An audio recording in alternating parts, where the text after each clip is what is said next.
मित्रांनो, शिक्षक भरती 2025च्या अनुषंगाने जी काही टेट 3 परीक्षा सध्या झालेली आहे, तर टेट 3 परीक्षेनंतर जे काही पवित्र पोर्टल शिक्षक भरती संदर्भात जो टॅब आहे रजिस्ट्रेशनचा, तर तो टॅब सध्या बघा या ठिकाणी ओपन होणार आहे आणि त्याच्यामध्ये तुम्हाला रजिस्ट्रेशन करताना जे काही महत्त्वाचे डॉक्युमेंट आहे, तर ते डॉक्युमेंट सध्या बघा लागणार आहे. त्या अनुषंगाने ह्या व्हिडिओच्या माध्यमातून या ठिकाणी महत्त्वाचं म्हणजे जे काही महिला उमेदवार आहे, तर महिला उमेदवारांसंदर्भात बरेचसे प्रश्न आहेत, तर ते प्रश्न सध्या डॉक्युमेंट संदर्भात असतात. तसेच जे काही सर्वसाधारण पुरुष उमेदवार असतात, तर त्यांच्या मनामध्ये देखील डॉक्युमेंट संदर्भात जे काही नवीन उमेदवार आहे, तर त्यांना सध्या बघा त्या अनुषंगाने थोडंसं कन्फ्युजन आहे. आता ह्याच्यामध्ये बरेचसे जे काही महिला उमेदवार आहे, तर त्या महिला उमेदवारांचा जो सध्या नावामध्ये बदल झालेला आहे, म्हणजे महिला सध्या बघा या ठिकाणी त्यांचं डॉक्युमेंट जे आहे शैक्षणिक असेल, व्यावसायिक असेल किंवा त्यांचा आरक्षणाच्या अनुषंगाने जे काही नाव आहे, तर ते नाव म्हणजे महिलाचं नाव आणि वडिलाचं नाव अशा पद्धतीने डॉक्युमेंट आहे.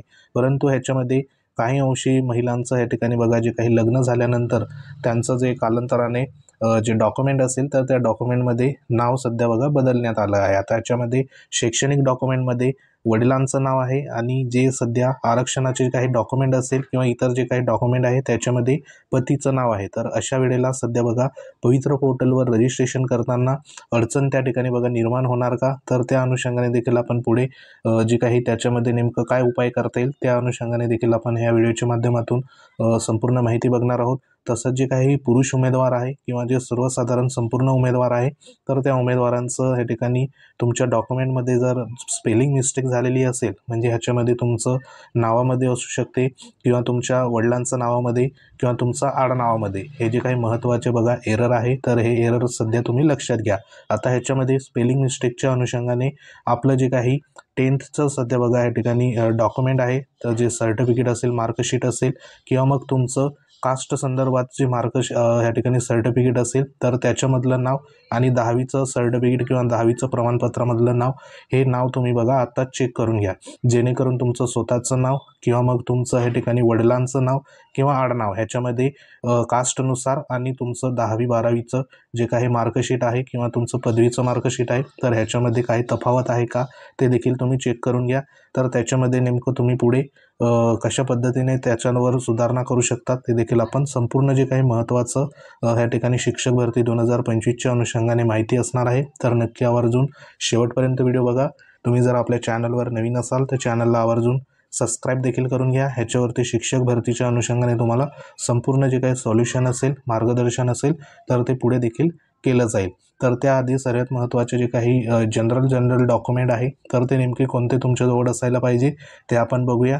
तर आपल्याला माहिती आहे की शिक्षक अभियोग्यता बुद्धिमत्ता चाचणी ह्या ठिकाणी परीक्षा संपूर्ण उमेदवारांनी दिलेली आहे 2 लाख प्लस. तर त्यांच्याकडे अभियोग्यता आणि बुद्धिमत्ता चाचणी संदर्भात जे काही गुणपत्रक आहे, ज्याला आपण स्कोर कार्ड म्हणतो, तर ते तुमच्याजवळ असणं गरजेचं असणार आहे, बरोबर.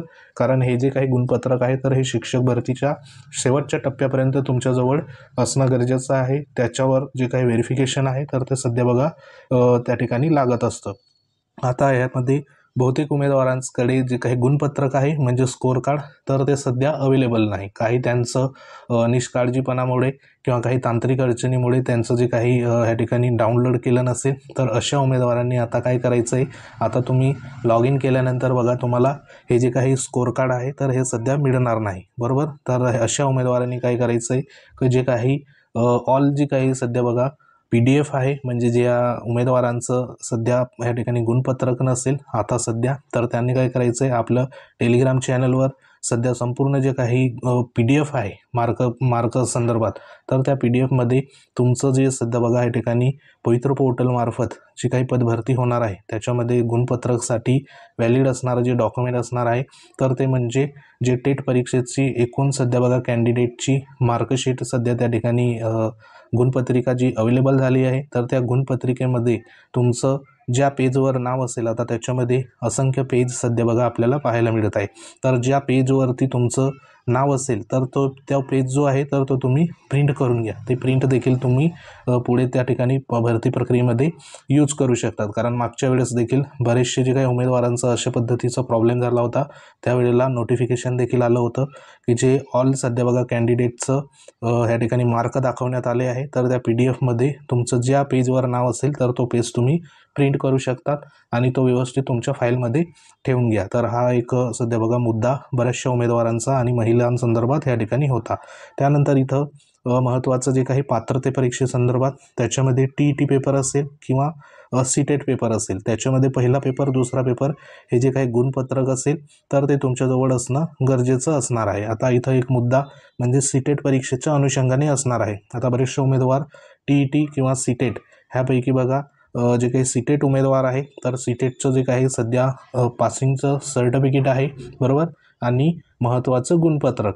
तर ह्याच्यामध्ये आताच्या घडीला TET परीक्षा संदर्भात बघा एकच त्या ठिकाणी गुणपत्रक आणि प्रमाणपत्र एकच त्या ठिकाणी मिळत आहे.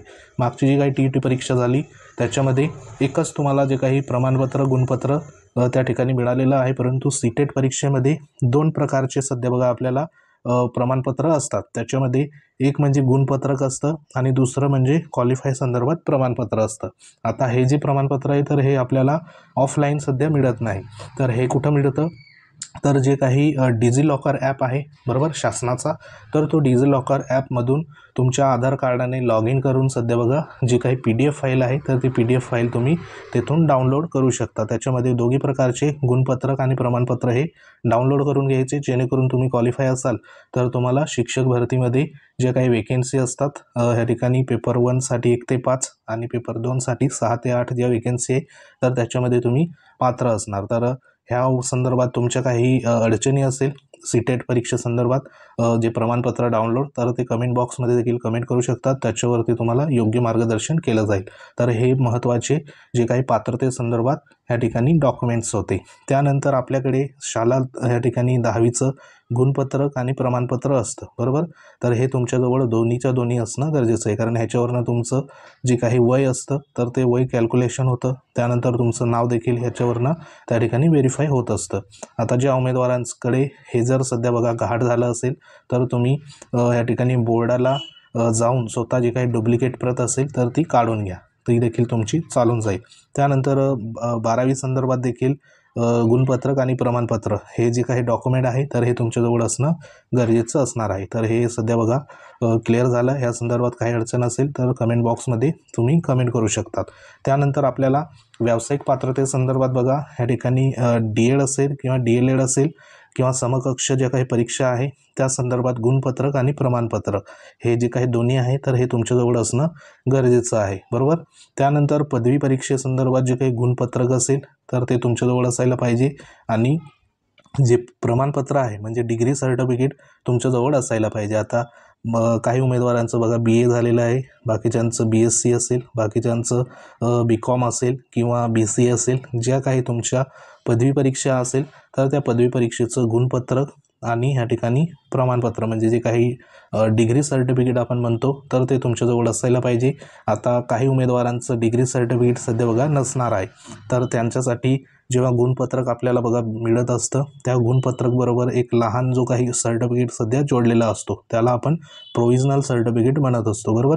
तर ते प्रोव्हिजनल सर्टिफिकेट आता जे काही पास झालेले असेल पदवी परीक्षा तर त्यांच्याकडे सध्या बघा अवेलेबल असतो, तर तो देखील सध्या चालून जाईल. परंतु जे काही पदवी प्रमाणपत्र म्हणजे डिग्री सर्टिफिकेट जे आहे तर त्या तुम्हाला ऑनलाईन पद्धतीने ॲप्लिकेशन करायला पडतं युनिव्हर्सिटीला आणि तेथे तुम्हाला मिळत असतं.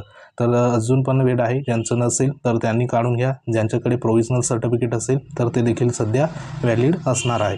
तर हे देखील लक्षात घ्या. त्यानंतर व्यावसायिक अर्हतेमध्ये पुढचं जे आहे तर ते BED संदर्भात. आता BED किंवा BPED किंवा MPED किंवा समकक्ष परीक्षेचं गुणपत्रक प्रमाणपत्र तर हे देखील तुमच्याजवळ असणं गरजेचं आहे. आता ज्यांचं BPED असेल तर त्या BPED असलेलं गुणपत्रक आणि प्रमाणपत्र तुम्ही काढून घ्या, जेणेकरून BPED संदर्भात जर वेकेन्सी आल्या तर त्याच्यामध्ये तुम्हाला संधीही अवेलेबल होणार आहे बरोबर. तर हे तुमचं व्यावसायिक आणि शैक्षणिक संदर्भात जे काही डॉक्युमेंट आहे तर ते डॉक्युमेंट असणार आहे. तर नंतर ज्यांचं PG आहे बरोबर या ठिकाणी पदव्युत्तर पदवी त्यांच्याकडे गुणपत्रक आणि प्रमाणपत्र हे असणं गरजेचं आहे. जर तुमची PG असेल तर तुम्ही 11वी आणि 12वी संदर्भात विषयासाठी त्या ठिकाणी पात्र हे होतात. तर हे एवढे डॉक्युमेंट तुमच्याजवळ असणं गरजेचं आहे. तर हे तुम्ही एकदा चेक करून घ्या आणि क्रॉस व्हेरीफाय देखील करून घ्या. त्यानंतर ह्या ठिकाणी आरक्षणाच्या ह्या ठिकाणी जर बघितलं आपण आरक्षणाच्या हेतूने, तर तुमच्याजवळ जात प्रमाणपत्र असणं गरजेचं आहे. आता ओपन प्रवर्गामध्ये जात प्रमाणपत्र जे असेल तर ते सध्या बघा त्या ठिकाणी लागत नाही, बरोबर. तर ज्यांचं या ठिकाणी SC असेल, ST असेल किंवा इतर जे काही प्रवर्ग असेल ज्यांना जात प्रमाणपत्र लागू आहे, कास्ट सर्टिफिकेट, तर ते तुमच्याजवळ असणं गरजेचं आहे, जेणेकरून तुम्ही पवित्र पोर्टलवर त्या अनुषंगाने जी काही वेकेन्सी असेल तर ती तुम्हाला त्याचा फायदा होईल, बरोबर. म्हणजे तुम्ही ST आहात का, SC आहात का, OBC आहात का, ते तुमचं त्याच्यावरनं कळणार आहे आणि पुढची संपूर्ण प्रक्रिया ह्या ठिकाणी तुमच्या प्रवर्गानुसार तिथं होणार आहे. त्यानंतर जात वैधता प्रमाणपत्र म्हणजे कास्ट व्हॅलिडिटी, तर ही ज्यांना लागू आहे तर त्यांनी सध्या बघा काढून घ्या. आता काही ह्या ठिकाणी उमेदवारांना म्हणजे काही ST प्रवर्ग असेल किंवा इतर प्रवर्ग असेल तर त्यांना 6 महिन्याची मुदत ह्या ठिकाणी बघा दिली जाते. जेव्हा जॉईन तुम्ही होतात तेव्हा तुम्हाला 6 महिने दिले जातात प्रमाणपत्र काढून घेण्यासंदर्भात. तरी देखील अजूनही वेळ आहे. तर ज्या उमेदवारांचं नसेल तर ते तुम्ही इथं काढू शकता. आता याच्यामध्ये बऱ्याचशा उमेदवारांचं कास्ट सर्टिफिकेट देखील हरवलेलं आहे, जात वैधता प्रमाणपत्र देखील हरवलेलं आहे, बरोबर.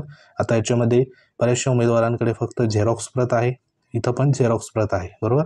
आता याच्यामध्ये तुमच्याकडे ओरिजिनल नाही, तर आता जे काही दुसरा तर इथं कोणताही बघा तुम्हाला डुप्लिकेट जे असेल तर ते तिथं मिळणार नाही. तुम्हाला जे अप्लिकेशन असेल तर ते तिथं नवीन करावं पडेल.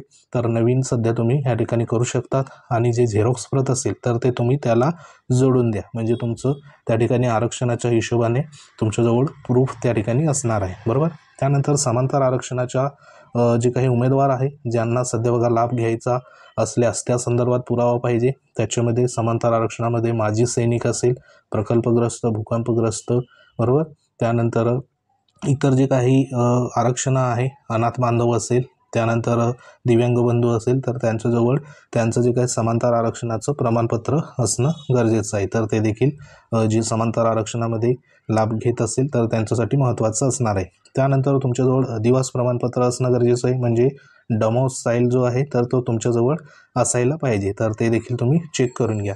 त्यानंतर पेसा संदर्भात जे काही उमेदवार आहे, म्हणजे पेसा क्षेत्रात जे उमेदवार येतात तर त्यांच्याजवळ पेसा क्षेत्राचा जो काही दाखला आहे, जो प्रकल्प करायला आहे तर सध्या बघा या ठिकाणी मिळत असतो, तर तो तुमच्याजवळ असायला पाहिजे. त्यांच्याजवळ नसेल तर आताच काढून घ्या, कारण पवित्र पोर्टलमध्ये जर पेसा संदर्भात जर वेकेन्सी आल्या तर तुम्हाला त्या ठिकाणी लाभ घेता येईल. आता हे पेसाचा दाखला प्रत्येक उमेदवाराला भेटतो का, तर असा नाही. पेसा संदर्भात जो काही दाखला आहे तर तो एकूण महाराष्ट्रामधले जे काही पेसा क्षेत्रातील जिल्हे आहे तेथील ST प्रवर्गाचे जे काही उमेदवार आहे, जे पेसा क्षेत्रात सध्या रहिवासी आहेत, तर त्यांनाच तो दाखला तिथं मिळत असतो व्हेरीफाय होऊन. तर ते उमेदवारांना इथं बघा संधीही मिळू शकते पेसाचे जर वेकेन्सी आल्या तर त्यासाठी. तर त्यांनी डॉक्युमेंट हे काढून घ्या. त्यानंतर बघा आपण इथं महत्त्वाचं जे काही महिला संदर्भात इथं उमेदवार जे असेल ज्यांचा नावात बदल झालेला आहे, बरोबर. आता इथं बहुतेक महिला उमेदवारांचा सर्वात मोठा प्रॉब्लेम इथं येत असतो. नावात बदल झालेला आहे म्हणजे या ठिकाणी लग्न झालं असेल, आधी डॉक्युमेंटवर वडिलांचं नाव होतं, त्यानंतर ह्या ठिकाणी इतर जे काही डॉक्युमेंट असेल त्याच्यावर पतीचं नाव आहे. तर अशा वेळेला वेगवेगळं या ठिकाणी बघा तुमचं नाव येत असतं. तर अशा वेळेला महिला उमेदवार जे असेल तर त्यांनी जे काही गॅझेट असेल तर ते गॅझेट सध्या बघा करून घ्या. एफिडेट असेल ते देखील चालतं, परंतु गॅझेट जर असेल तर ते अतिउत्तम तुमच्यासाठी असणार आहे. तर गॅझेट जे प्रमाणपत्र असेल तर ते तुम्ही करून घ्या, जेणेकरून तुम्हाला इथं फायदा होईल. किंवा तुमच्याजवळ जर सध्या लग्न झाल्यासंदर्भात जो काही विवाह नोंदणी प्रमाणपत्र असतं ते जरी असेल तरी ते देखील तुमचं चालून जाणार आहे. म्हणजे दोघांपैकी गॅझेट किंवा विवाह नोंदणी प्रमाणपत्र सध्या बघा तुमच्याजवळ असायला पाहिजे. तर हे देखील लक्षात असू द्या, कारण इथं दिलेलं आहे विवाह नोंदणी दाखला महिला उमेदवारांसाठी, बरोबर. त्यानंतर हे जे काही लहान कुटुंब प्रमाणपत्र असेल तर हे PDF असते, तर ह्याची काही गरज नाही, ह्याच्यामध्ये फक्त तुम्हाला भरून द्यायचं असतं. त्यानंतर शाळा सोडल्याचा दाखला कोणताही असेल तो लागणार आहे. आधार कार्ड आपल्या सर्वांकडे असतं, बरोबर. त्यानंतर महत्त्वाचं या ठिकाणी जे काही स्पेलिंग मिस्टेक संदर्भात बऱ्याचशा उमेदवारांचं स्पेलिंग मिस्टेक झालेली आहे बरोबर, नावामध्ये आणि इतर ज्या काही बाबी असेल त्याच्यामध्ये बघा तुमचं शैक्षणिकमध्ये नावामध्ये वेगळं नाव आहे, त्यानंतर तुमचं आरक्षणाच्या हिशोबाने कास्ट असेल किंवा कास्ट व्हॅलिडिटी असेल किंवा इतर NCL असेल किंवा कोणत्याही डॉक्युमेंटमध्ये जर तफावत असेल तर अशा वेळेला तुम्ही तुमचं जे काही नाव सध्या बघा या ठिकाणी स्पेलिंग मिस्टेक असलेलं असेल तर त्या ठिकाणी तुम्हाला ॲफिडेट जी आहे तर ते ॲफिडेट सध्या बघा करून घ्यायचं आहे, जेणेकरून तुम्ही तोच व्यक्ती आहात का असं त्याच्यावरनं सिद्ध होईल. तर अशा उमेदवारांनी ॲफिडेट किंवा जास्त मोठं सध्या बघा मिस्टेक असेल तर गॅझेट तुम्ही करू शकतात, कारण आता वेळ आहे तोपर्यंत हे जे काही किरकोळ कामं आहे तर हे सध्या बघा करून घ्या, जेणेकरून तुम्हाला पुढे कोणताही अडचण असणार नाही. आता हे चेक करत असताना स्पेलिंग मिस्टेक संदर्भात पहिलं म्हणजे तुमचं 10वीचं बघा, 10वी संदर्भात नेमकं काय त्या ठिकाणी नाव आहे, बरोबर, तुमचं नाव बघायचं, वडिलांचं नाव बघायचं आणि आडनाव, त्यानंतर तुमचं शैक्षणिकमधले डॉक्युमेंटचं नाव त्याच्याबरोबर मॅच करायचं, बरोबर आहे का, बरोबर. त्यानंतर तुमचं आरक्षणाचा जे काही डॉक्युमेंट असेल, कास्ट असेल तर त्या कास्टच्या नावासोबत तुमचं इथं चेक करायचं. त्यानंतर तुमचं व्हॅलिडिटी असेल किंवा मग डेमोसाईल असेल त्या संदर्भात तुम्ही चेक करायचं. त्यानंतर तुमचं जे काही ह्या ठिकाणी सध्या शाळा सोडल्याचा दाखला असेल, TC असेल, LC असेल त्याच्यावर चेक करायचं, म्हणजे संपूर्ण जे काही नावं आहे तर ते व्यवस्थित असायला पाहिजे, तर ते महत्त्वाचं तुमचं बघा चेक करून घ्या. जर बदल असेल तर तुम्ही ह्या ठिकाणी ॲफिडेट करून घ्या, जेणेकरून तुम्हाला भविष्यात अडचण होणार नाही. आणि जे महिला उमेदवार आहे तर त्यांचं या ठिकाणी जर बदल झालेला असेल तर एकतर विवाह नोंदणी प्रमाणपत्र तुमच्याजवळ असायला पाहिजे, हे जर नसेल तर डायरेक्ट गॅझेट वगैरे तुम्ही करू शकता. तर हे जे महत्त्वाचे डॉक्युमेंट आहे तर हे नावात बदल संदर्भात असणार आहे. त्यानंतर महत्त्वाचं NCL प्रमाणपत्र असतं, ज्या उमेदवारांना लागू आहे तर त्यांच्याजवळ NCL देखील असणं महत्त्वाचं असणार आहे. आता ह्याच्यामध्ये बरेचसे महिला उमेदवार आहे, त्यांचं बघा ॲप्लिकेशन करत असताना ह्या ठिकाणी महिला आरक्षणासंदर्भात एक मुद्दा येतो, महिला आरक्षणासंदर्भात. तर आता महिला आरक्षणाचं देखील सर्टिफिकेट पाहिजे का, तर ह्याच्यामध्ये ST असेल किंवा इतर जे काही प्रवर्गाचे उमेदवार महिला असेल तर त्यांना कोणत्याही प्रकारचं सध्या बघा सर्टिफिकेट लागत नाही, बरोबर, ते देखील एक लक्षात असू द्या. तर सध्या हे एवढी जे काही मिस्टेक आहे तर त्या मिस्टेक तुम्हाला दुरुस्त या ठिकाणी पवित्र पोर्टल सुरू होण्या अगोदर करून घ्यायची आहे. तर सध्या ही एक महत्त्वाची जी काही अपडेट होती तर ती अपडेट बघा डॉक्युमेंट संदर्भात होती. तर ह्या संदर्भात अजून तुमचे काही कमेंट असतील तर कमेंट नक्की करा, त्याच्यावर तुम्हाला योग्य तो रिप्लाय देऊ. तर महत्त्वाचा व्हिडिओ होता. व्हिडिओ आवडला असेल व्हिडिओ लाईक करा, शेअर करा. तुम्ही जर आपल्या चॅनलवर नवीन असाल तर चॅनलला आवर्जून सबस्क्राईब करून घ्या. बाजूला बेल आयकॉन आहे त्याला देखील प्रेस करा. काही कमेंट असतील तर कमेंट बॉक्समध्ये नक्की कमेंट करा, त्याच्यावर तुम्हाला योग्य तो रिप्लाय आपण देऊ. तर भेटू आपण पुढच्या महत्त्वाच्या अपडेटमध्ये. तोपर्यंत जय हिंद, वंदे मातरम.